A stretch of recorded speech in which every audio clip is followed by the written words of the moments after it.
আর ঘরটা একটু যেন অদ্ভুত, গাটা ঠান্ডা হয়ে যায় যেন। ফাঁকা ঘরের এক কোণে একটা অদ্ভুত লোক বসে কী সব যেন করছে। মাথায় বড় বড় চুল, তার গালে কাঁচা পাকা ভর্তি দাড়ি, চোখের নিচে কালি জমেছে।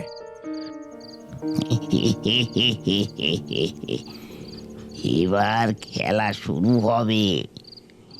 এই এই ধানখালি গ্রামের একটা মানুষকেও আমি শান্তিতে থাকতে দেব না।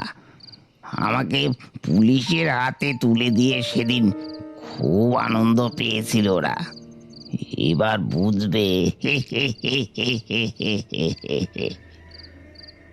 লোকটা বিড়বিড় করে কী সব বলল, তারপর এক মুঠো বালি নিয়ে ছুঁড়ে দিল সামনে জ্বলতে থাকা ধুনিটার মধ্যে। আগুনের শিখা এবার ফুঁসে উঠল। জ্বলতে থাকা আগুন থেকে একটা কালো ধোঁয়া বেরিয়ে এক অদ্ভুত ছায়ামূর্তির রূপ ধারণ করল। যা যা, ওই এক একটাকে ধরে নিয়ে আমার পায়ের সামনে ফেল। এই সব কটাকে আমার এই জেলখানায় বন্দি করব। ছোট্ট ইট বেরোনো বাড়িটার চারিপাশটা একবার কেঁপে উঠল তার ওই অট্টহাসিতে। বাড়িটার জানলা থেকে কালো ধোঁয়ার মতো কিছু একটা বেরিয়ে বাতাসে মিশে গেল।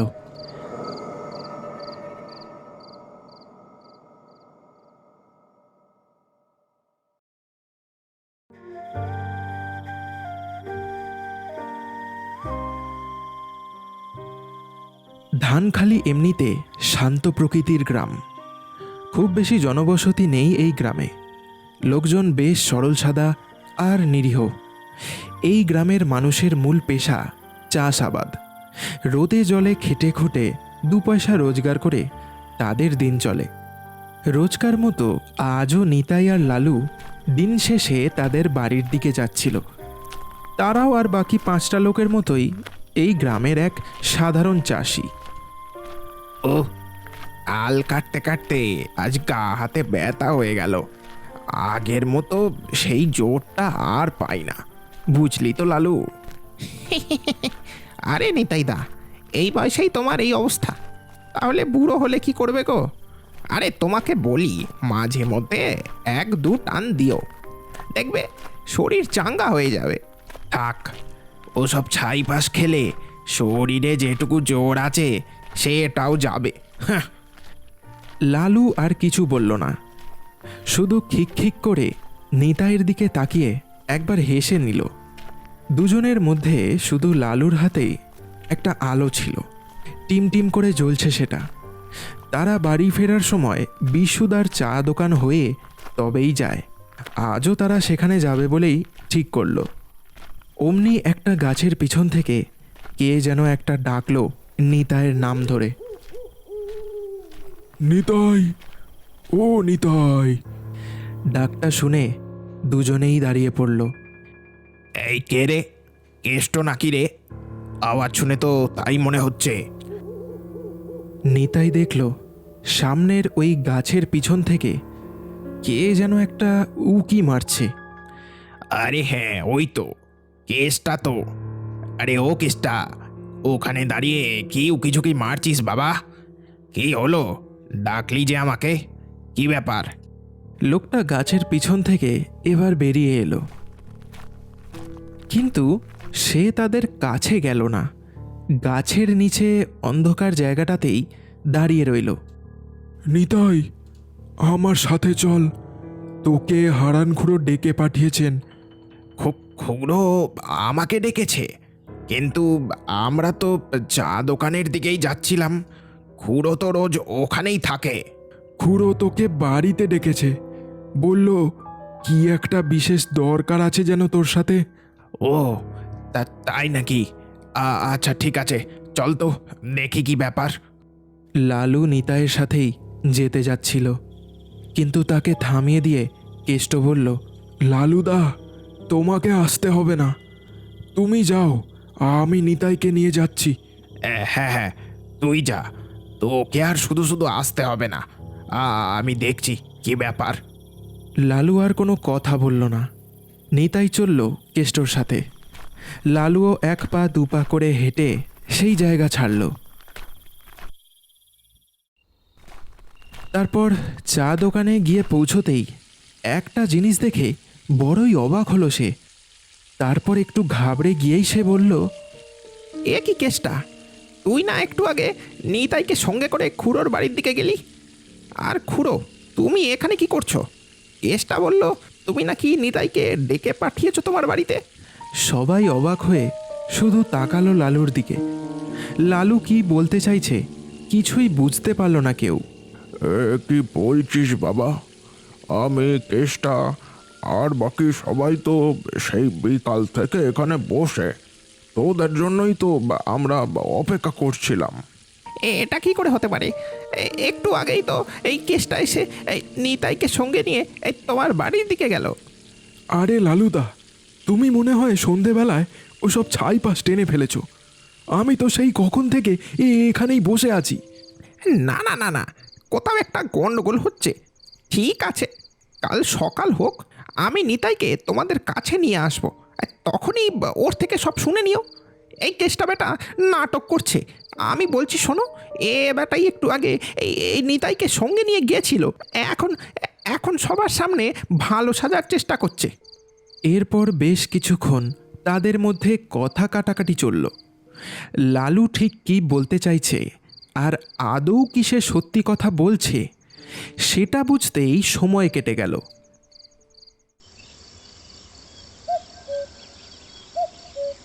পরের দিন সকালে বটতলায় খুড়ো বসেছিল। লালু তখন হন্তদন্ত হয়ে তার কাছে এসে দাঁড়ালো। খুড়ো, নিতাই দাকে দেখেছো গো? সকালবেলা ওকে ডাকতে ওর বাড়ি গিয়েছিলাম। ওর বউ বলল কাল রাতে নাকি ও বাড়ি ফেরেনি। সেই কি বলছিস রে লালু? নেই তাই কাল রাতে বাড়ি ফেরেনি? তাহলে গেল কোথায়? আমি বলছি শোনো, ওই কেষ্টটাই কিছু একটা কাণ্ড ঘটাচ্ছে। কাল রাতে ওই তো নিতাইকে নিয়ে গেল। আরে থাম বাপু থাম, তোর কথা আমি কি করে মেনে নিই বলতো? কাল ও বিকেল থেকে তো আমাদের সাথেই বসে আড্ডা দিচ্ছিল। আমরা তো কেউই ওকে কোথাও যেতে দেখিনি। হঠাৎ তাদের এই কথার মাঝে কেষ্ট এসে হাজির হলো। কি রে কেষ্টা, সকাল সকাল হঠাৎ কি ব্যাপার? কেষ্ট মুখ কাঁচুমাচু করে বলল, আরে খুড়ো, কি বলি, আমার দুটো ছাগল রাতারাতি উধাও হয়ে গেছে। মাঠ ঘাট সব জায়গায় খুঁজে ফেললাম, কিন্তু আমি আমার ছাগল দুটোকে কোথাও যে দেখতেই পেলাম না। কি, এই ধানখালিতে ছাগল চুরি এসব আবার শুরু হলো? উফ, মহা মুশকিল হলো দেখছি। নিতাইও তো কাল রাত থেকে নাকি বাড়ি ফেরেনি। সে কি বলছো গো? এসব কি হচ্ছে বলো তো খুড়ো? খুড়োর কাছে আরও একটা লোক হাঁপাতে হাঁপাতে এসে দাঁড়ালো। লোকটা একজন চাষি, ধান আলু পটল এসবই চাষ করে। এই দেখো, তোর আবার কি হলো রে? খুড়া, আমি নিঃস্ব হয়ে গেলাম গো। আমি কি করব কিছুই বুঝতে পারছি না। আমার জমির সব ফসল কে যেন এসে নষ্ট করে দিয়েছে, আর একটাও কিছু আস্ত রাখেনি। আমি এবার কি করব খুড়া, কি করব? খুড়ো এবার বেশ একটু চিন্তায় পড়ল। রাতারাতি এই ধানখালিতে এতগুলো কাণ্ড ঘটে গেছে, এসবের পিছনে কে হতে পারে? অনেক চিন্তা করেও সে কোনো কিছুই বুঝে উঠতে পারল না। না, আমি যে কিছুই বুঝতে পারছি না। কিছুদিন ব্যাপারটা খতিয়ে দেখতে হবে, তারপরেই এর সমাধান হবে। কিন্তু ততদিন আমাদের একটু সতর্ক থাকতে হবে। হ্যাঁ, যেহেতু সব ঘটনা রাতের আধারে ঘটেছে, তাই রাতের বেলা আমাদের সাবধান থাকতে হবে। এই গ্রামে মনে হয় কোনো বদ লোক এসে বাসা বেঁধেছে। দল বল নিয়ে রাতের বেলায় হয়তো তারাই এসব কাণ্ড ঘটাচ্ছে। তাহলে খুড়ো, এখন উপায়? উপায় এখন একটাই, রাতে টহল দিতে হবে। এই তোদের মধ্যেই কেউ একজন গিয়ে গোবিন্দ সর্দারকে ডেকে নিয়ে আয় দিকি। খুড়োর কথা মতো গোবিন্দ কিছুক্ষণ পরেই গাছতলায় এসে হাজির হলো।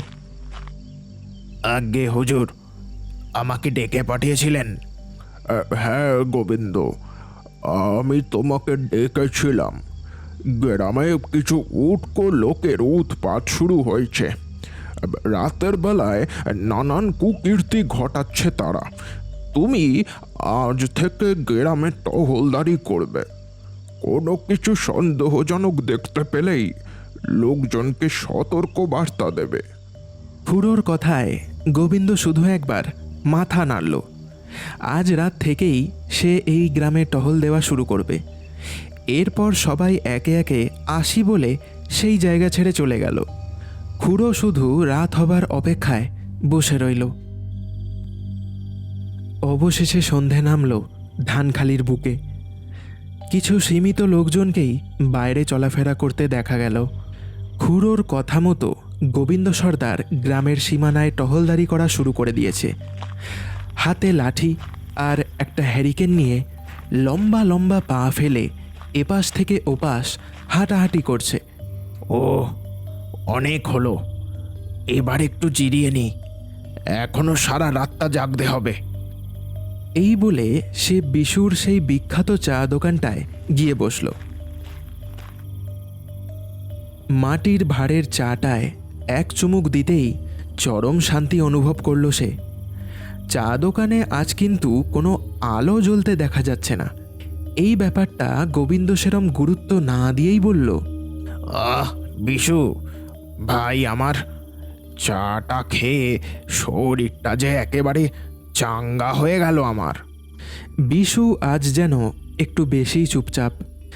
অন্যদিন বেশ হাসি খুশি থাকে, গল্প ঠাট্টাও করে, কিন্তু আজ সে যেন মুখে কুলু পেটেছে। গোবিন্দ তার চাটা শেষ করে উঠে পড়ল। বিশু, গ্রামে কিছু বদমাশ লোক ঢুকেছে, তাই বলছি এই কদিন তুই তোর দোকানের ঝাপটা একটু তাড়াতাড়ি ফেলে দিস বাবা। বেশি রাত অবধি দোকান খুলে রাখবি না, বুঝলি? গোবিন্দ দেখল বিশু তার কথায় কোনো উত্তরই দিচ্ছে না। চুপ করে একটা জলজ্যান্ত মূর্তির মতো চেয়ে দাঁড়িয়ে রয়েছে। চোখগুলো যেন জমে পাথর হয়ে গেছে তার। এই বিশু, কিরে, কোনো উত্তর দিলি না যে? এই বিশু। বিশু হঠাৎ গোবিন্দর দিকে তার চোখের মণিগুলো ঘোরালো। তারপর হঠাৎ একটা ভয়ানক চিৎকার করে উঠল সে। বিশুর মুখটা অদ্ভুত রূপে পরিণত হলো। তারপর বিশু তার হাত দুটো লম্বা করে বাড়িয়ে দিল গোবিন্দর দিকে। গোবিন্দ দেখল বিশুর দেহটা এবার পাল্টে গিয়ে এক অপদেবতার রূপে পরিণত হয়েছে। সে পালাতে যাবে, এমন সময় কালো কুচকুচে লিকলিকে দুটো হাত তার কাঁধ দুটো চেপে ধরল। তার হাতে থাকা আলো আর লাঠিটা মাটিতে পড়ে গেল।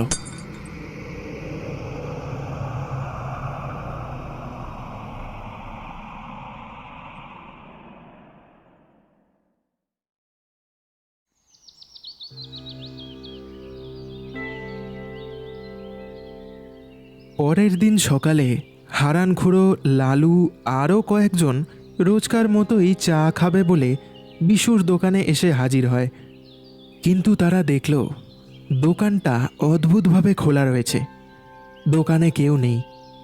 দোকানের ভিতরে কেমন যেন একটা গা ছমছমে পরিবেশের সৃষ্টি হয়েছে। তবে দোকানের সামনে তারা একটা লণ্ঠন আর একটা লাঠি পড়ে থাকতে দেখল। একই গো খুড়ো, এই লণ্ঠন আর লাঠি তো গোবিন্দর। কাল রাতে তো গোবিন্দর এই জায়গাতেই টহলদারি করার কথা ছিল। কি ব্যাপার বলো তো? দোকানটাও তো অদ্ভুতভাবে খোলা, দোকানে বিশুও তো নেই। হ্যাঁ, না, গতি ভালো ঠেকছে না, বুঝলি তো? নিশ্চয়ই বড় রকমের কিছু একটা বিপদ এসে জুটেছে এই গ্রামে, যেটা আমরা না বুঝতে পারছি, না দেখতে পারছি। এ কোনো সাধারণ মানুষের কাণ্ড না। রাতারাতি জলজ্যান্ত মানুষগুলো এভাবে একে একে উধাও হচ্ছে। না, ব্যাপারটা দেখছি আমরা এভাবে সমাধান করতে পারবো না। আচ্ছা খুড়ো, তোমাকে একটা কথা বলি শোনো। ওই ওই দক্ষিণের ভাঙা ঘরটা আছে না? হ্যাঁ, ওই ঝোপ জঙ্গলে ভরা ঘরখানার কথা বলছিস তো নাকি? আরে হ্যাঁ হ্যাঁ, ওটাই। এই 3-4 দিন আগে না, আমি ওখানে কাউকে একটা চলাফেরা করতে দেখেছিলাম। ভাবলাম কোনো মদমাতাল হবে, তাই বেশি গুরুত্ব দিইনি ব্যাপারটা। তা আজ কি জানি আমার হঠাৎ মনে হলো তোমাকে ব্যাপারটা বলা দরকার। কোনো উটকো লোক যদি এসেও থাকে, তাহলে নিশ্চয়ই সে ওই ঘরেই বাসা বাঁধবে। ও, ব্যাপারটা দিন দিন জটিল হয়ে যাচ্ছে দেখছি। ঠিক আছে, চল আমার সাথে চল, দেখি কি ব্যাপার। যদি কাউকে দেখতে পাই তাহলে হাতে নাতে ধরবো। খুড়ো আর লালু দুজনেই সেই দক্ষিণের ঝোপ জঙ্গলে ভরা ভাঙা বাড়িটার উদ্দেশ্যে হাঁটা শুরু করলো। রাস্তায় যেতে যেতে হঠাৎই গৌরহরিবাবুর সাথে তাদের দেখা হয়ে গেল। আরে আরে, গৌরদা যে, এই ভালো সময় তোমার সাথে দেখা হয়ে গেল। হ্যাঁ, আর কিছু বলতে হবে না, আমি সব বুঝতে পেরেছি। আমি আজ প্রায় 3 দিন পর এই গ্রামে ফিরছি। পাশের গায়ে হরি নাম ছিল, গত 3 দিন ধরে সেখানেই ছিলাম আমি। কিন্তু আজ যখন এই গ্রামে পা রাখলাম, তখন কেমন যেন একটা অদ্ভুত অনুভূতি হলো আমার। গা হাত কেমন যেন ভারী হয়ে এলো আমার। এই গ্রামে কোনো অশুভ শক্তির আগমন ঘটেছে, সেই নানান অঘটন ঘটাচ্ছে এই গ্রামে। এরপর খুড়ো আর লালু সেই দিন থেকে যা যা ঘটেছে সবটাই গৌরহরিবাবুকে তারা খুলে বলল। হ্যাঁ, চল দেখি, আমার সাথে চল। গৌরহরিবাবুকে সঙ্গে নিয়ে তারা ওই বাড়িটার উদ্দেশ্যে চলল। বাড়িটা থেকে তারা বেশ কিছু হাত দূরে একটা গাছের আড়ালে দাঁড়িয়ে পড়ল। তারা তেমন কিছুই দেখতে পেল না, তবে একটা মৃদু কণ্ঠ বাড়িটা থেকে ভেসে আসতে শুনল তারা। এই গ্রামের একটা লোককেও আমি ছাড়বো না, সবাইকে আমি বন্দি বানাবো। সবাইকে আমি বন্দি বানাবো। গলাটা শুনে একটু হলেও চিনতে পেরেছি। আর গ্রামে যা যা ঘটেছে সেসব কাণ্ড যে একজনই ঘটাতে পারে, তা তোদের কথা শোনার পরেই আমার মনে হয়েছিল। হরেন সর্দারকে আশা করি তোরা ভুলে যাসনি। ওই এসব ঘটাচ্ছে ওই বাড়ির 4 দেওয়ালের আড়ালে বসে বসে। খুড়ো আর লালু এটা শুনে একেবারে স্তম্ভিত হয়ে গেল। হরেন সর্দারকে আজ প্রায় 6 বছর আগে পুলিশ এই গ্রাম থেকে গ্রেপ্তার করে নিয়ে গিয়েছিল। তাকে পুলিশের হাতে তুলে দিয়েছিল এই গ্রামেরই কিছু মানুষ, যারা একে একে রাতারাতি নিখোঁজ হয়েছে। তারা সকলেই পুলিশের কাছে সাক্ষী দিয়েছিল সেদিন। লোকটা বোধ হয় সেই সব লোকেদের ওপরেই তার প্রতিশোধ নিচ্ছে এক এক করে। তাহলে চলুন না, লোকজন ডেকে এক্ষুনি বেটাকে ধরে আচ্ছা করে দিই। না, ওকে মারধর করে লাভ নেই। কাজটা ও নিজে করছে না, কোনো অপদেবতার সাহায্য নিয়ে করছে। এই গ্রামের বাতাসে সে কোনো কালো ছায়াকে ছেড়ে দিয়েছে, সেই তার হয়ে কাজগুলো করছে। সবার আগে আমাদের ওই ছায়াকে দমন করতে হবে। দিনের আলোতে কাজ হবে না, রাত হবার অপেক্ষা করতে হবে। এবার যা বলছি মন দিয়ে শোন তোরা। দুজনে মন দিয়ে গৌরহরিবাবুর কথাগুলো শুনতে থাকলো। কি কি করতে হবে সব কিছু তারা বুঝে নিল। ঠিক আছে, তবে আজ রাতে তোরা আমার সাথে ঠিক এই জায়গাতেই দেখা করিস, আমি তোদের অপেক্ষা করব। এরপর তারা সেই জায়গা ছেড়ে চলে গেল।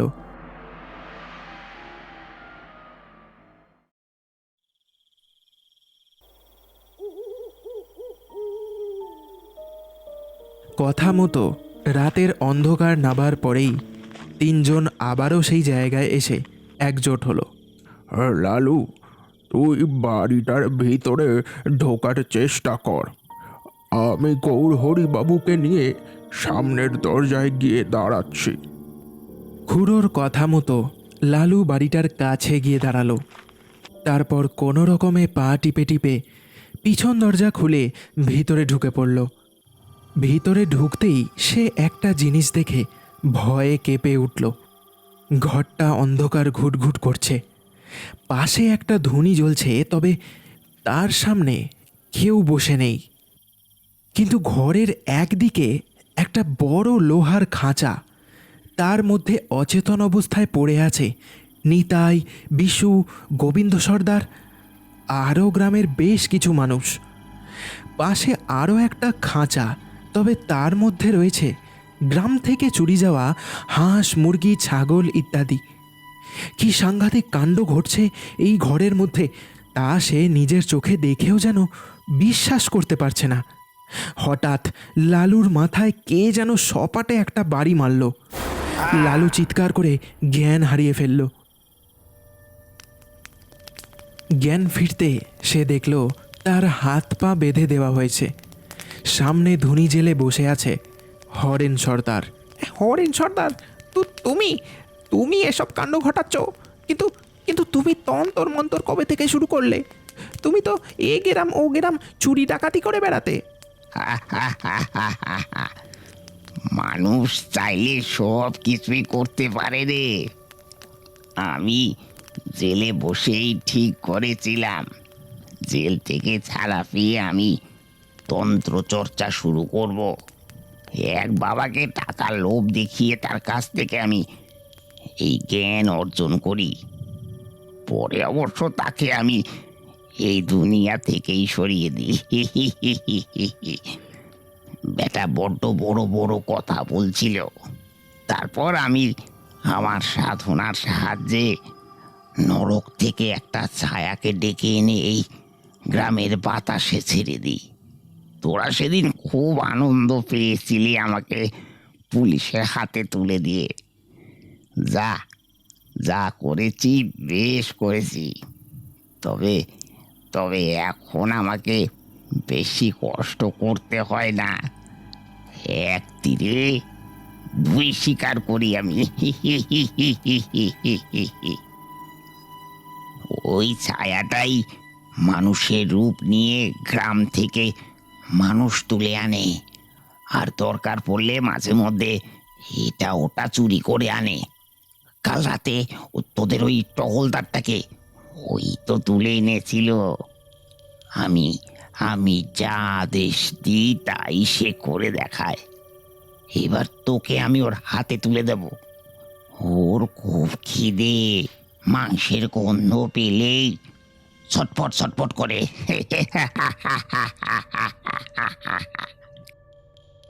হরেন সর্দার ওই প্রেতকে এবার ডাকতে শুরু করলো। লালু দেখল হাওয়ার মধ্যে দৃশ্যমান হলো নরকের এক ভয়ানক জীব। কি ভয়ানক দেখতে তাকে! লিকলিকে দড়ির মতো গা হাত, চোখগুলো জ্বলছে আগুনের ভাটার মতো। আমাকে ছেড়ে দাও, আমি আমি আমি কথা দিচ্ছি, আমি কাউকে কিছু বলবো না। আমাকে আমাকে ছেড়ে দাও হরেন সর্দার, আমাকে মেরো না। চুপ চুপ বেটা, একদম চুপ। ওই যে তোমার শিকার।